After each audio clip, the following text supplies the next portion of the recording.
Hello YouTube family. तर आज आपण बनवणार आहे सर्वांचे आवडते खुसखुशीत आणि जिभेवर विरघळणारे शंकरपाळे. हे नाव ऐकले की लहान ते मोठ्यापर्यंत सगळ्यांच्याच तोंडाला पाणी सुटते, हो ना. पण अनेकदा हे योग्य प्रमाणाचे किंवा खुसखुशीत होत नाही. म्हणूनच आज मी तुमच्यासाठी घेऊन आले आहे एकदम परफेक्ट अशी आणि सोप्या पद्धतीने शंकरपाळे कसे बनवायचे. तर चला मग पटकन रेसिपी बघू. तर त्यासाठी घ्यायचं मैदा घेतला होता. इथं मी अर्धा किलो मैदा घेतला होता. आणि इथं व्यवस्थित प्रमाण बघा. अर्धा किलोच्या मैद्यासाठी 1 वाटी दूध, 1 वाटी साखर आणि अर्धा वाटी तूप घेतलं होतं मी. तूप गरम करून घ्यायचं. एवढं असं याचं प्रमाण आहे. नंतर इकडं पातेलं गरम करण्यासाठी ठेवायचं. अगोदर दूध घालायचं. दूध थोडं कोमट झालं की साखर घालायची 1 वाटी आणि साखर ह्या दुधामध्ये विरघळून घ्यायची.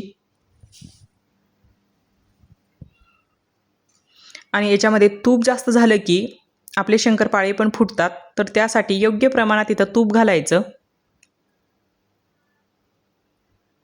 आणि 1 वाटी साखर घातली होती. आणि आता व्यवस्थित ही विरघळून झाली होती साखर. नंतर इकडं गॅस बंद करून टाकायचा. आणि हे मिश्रण एका मोठ्या परातीमध्ये काढून घ्यायचं, म्हणजे थंड होण्यासाठी काढून घ्यायचं. हे जर गरम राहिलं आणि आपण त्याच्यामध्ये मैदा घातलं की आपले शंकरपाळे इथं कडक बनतात. तर त्यासाठी हे मिश्रण थंड करून घ्यायचं. आणि इथं व्यवस्थित थंड झाले की मैदा घालायचा. आणि आपल्याला एवढंच दूध, साखर आणि तूप लागलं. वरून त्याच्यावरती काहीच घालायचं काम पडलं नाही, पाणी किंवा दूध. आणि छान आता याच्यामध्ये पीठ मिक्स करून गोळा तयार करून घ्यायचा शंकरपाळ्यासाठी. असं हळूहळू मिक्स करून घ्यायचं. आणि बघा असं इथं मी गोळा तयार करून घेतला.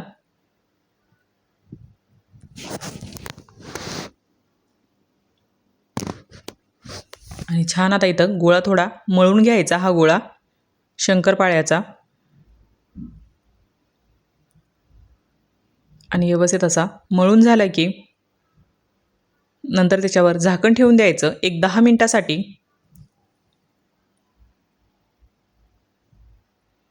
छान असं थोडं नरम पीठ बनेल आपलं हे. तर त्यासाठी 10 मिनिटासाठी झाकून ठेवायचं. आणि चला नंतर आता आपलं हे पीठ इथं तयार होतं शंकरपाळे बनवण्यासाठी. थोडे त्याला मी परत मळून घेतलं. आणि एक गोळा घ्यायचा आणि त्याला लाटून घ्यायचं आता. म्हणजे अगोदर पोळीच्या आकारामध्ये त्याला लाटून घ्यायचं.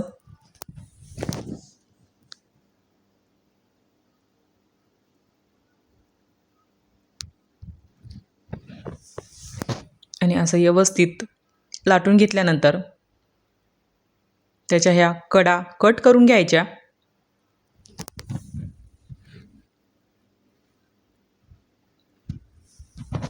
सर्व बाजूच्या इथं मी कडा अगोदर कट करून घेतल्या, म्हणजे छान त्याला आकार येईल नंतर.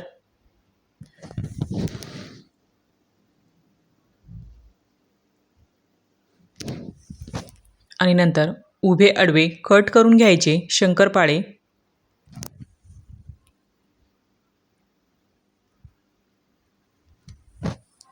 अगोदर उभे कट टाकून घेतले मी.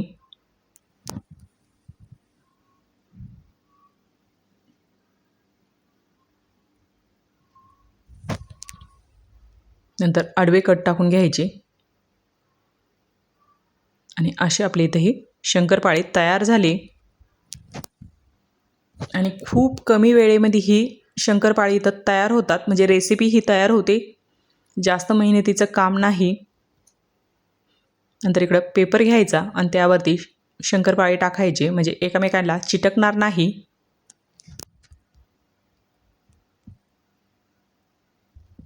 आणि इथं मी असे सर्व शंकरपाळे तयार करून घेतले अगोदर.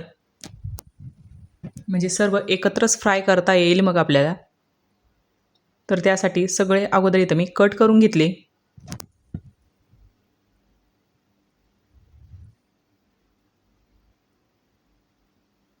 जर तुम्ही ही रेसिपी पहिल्यांदा पण जर करत असाल तर हे मेजरमेंट व्यवस्थित घ्यायचं आणि मग बघा तुमची शंकरपाळी किती छान बनतात.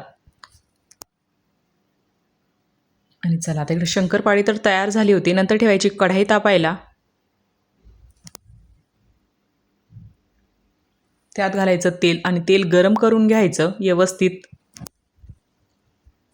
आपण एक शंकरपाळा अगोदर टाकून बघितला तेल गरम झालं की नाही झालं, पण छान आता इथं तेल गरम झालं होतं आपलं. नंतर इथं मग शंकरपाळे घ्यायचे आणि हे फ्राय करून घ्यायचे आता. आणि गॅस हा मीडियम ठेवायचा, म्हणजे आतमध्ये आपले शंकरपाळे कच्चे राहिले नाही पाहिजेत त्यासाठी. आणि छान हलका सोनेरी कलर येईपर्यंत हे फ्राय करून घ्यायचे. आणि बघा फुटले पण नाही आपले इथं शंकरपाळे. शंकरपाळ्यामध्ये तूप किंवा डालडा जास्त झाले की तेव्हाच आपले शंकरपाळे फुटतात. आणि कडक केव्हा बनतात, जेव्हा आपलं मिश्रण हे दूध, तूप आणि साखर जेव्हा कडक राहते तेव्हा ते कडक बनतात. ते मिश्रण जर आपण थंड करून घेतलं की ते एकदम व्यवस्थित बनतात. तर त्यासाठी ते मिश्रण थंड करून घ्यायचं.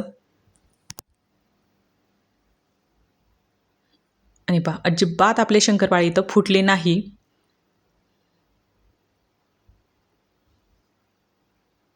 छान असे आपले हे शंकरपाळे खुसखुशीत झाले होते.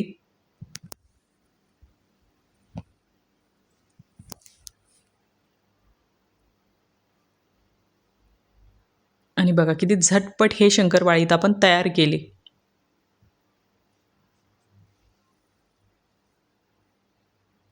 फक्त याला वेळ लागतो फ्राय करण्यासाठी, बाकीचं तर खरंच खूप सोपे आहे शंकरपाळे बनवणे.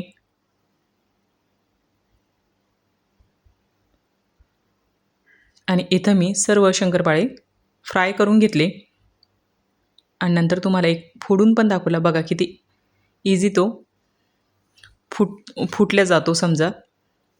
आणि असे आपले हे सर्व शंकरपाळे इथं तयार झाले. तर मग वाट कशाची पाहता, चला तर मग पटकन किचनमध्ये जाऊन आणि सुरुवात करा खमंग अशा रेसिपीला, म्हणजेच शंकरपाळे बनवायला. आणि तुम्हाला ही रेसिपी कशी वाटली कमेंटमध्ये मला नक्कीच सांगा. तर चला असे आपण हे नंतर स्टोअर करून ठेवले थंड झाल्यानंतर.